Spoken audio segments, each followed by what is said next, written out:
মেয়ে মানুষ বিশ্বাস করে খুব সহজে। মেয়েরা এতটা সহজ সরল, যাকে তাকে খুব সহজে বিশ্বাস করে ফেলে।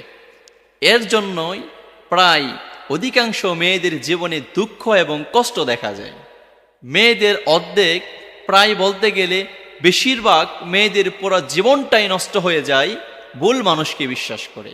এজন্য প্রিয় বোন, আপনাকে বলছি, কোনো মানুষকে এতটা সহজে বিশ্বাস করবেন না। মানুষকে যতটা সহজে আপনি বিশ্বাস করবেন, সেই মানুষটা ততটা সহজে আপনাকে ঠকাবে, ততটা সহজে আপনার বিশ্বাসকে ভঙ্গ করে দিবে। প্রিয় বোন, আপনাদের ব্যাপারে ইদানিং শোনা যাচ্ছে, যারা যুবতী আছে তাদের ব্যাপারে শোনা যাচ্ছে, তারা বেশিরভাগ সময় রিলেশনশিপে জড়িয়ে যাচ্ছে। আপনি যে ছেলেটার সাথে রিলেশনশিপে জড়িয়ে গেলেন, সেই ছেলেটা কি সত্যিকার অর্থেই আপনাকে ভালোবাসে, নাকি শুধু আপনার দেহটাকে ভালোবাসে?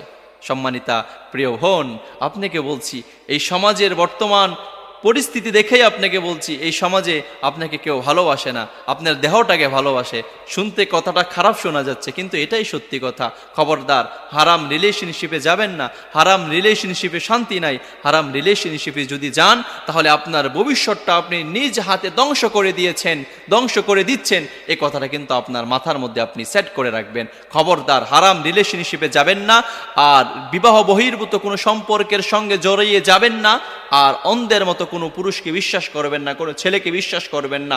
অন্ধের মতো কোনো ছেলেকে যখন বিশ্বাস করবেন, সেই ছেলেটা, সেই মানুষটা আপনাকে সবচেয়ে বেশি কষ্টের সম্মুখীন করবে। আর বিবাহিত বোনদেরকে বলছি, লক্ষ্য করে বলছি, আপনি আপনার স্বামী ছাড়া অন্য কোনো পুরুষের বুকে শান্তি খুঁজতে যাবেন না। এই জমিনের মধ্যে আপনাকে সবচেয়ে বেশি ভালো যদি কেউ ভাসে, সেটা হলো আপনার স্বামী। আপনার স্বামী ছাড়া আপনাকে যারাই ভালোবাসা দেখাচ্ছে, সত্যিকার অর্থে তারা আপনাকে ভালোবাসা দেখাচ্ছে না, আপনার দেহটা সে বুক করার জন্য। যদিও কথাটা খারাপ শোনা যায়, কিন্তু সত্যি কথা তো বলতেই হবে, এটাই সত্যি কথা। খবরদার, পরকীয়া জড়াবেন না।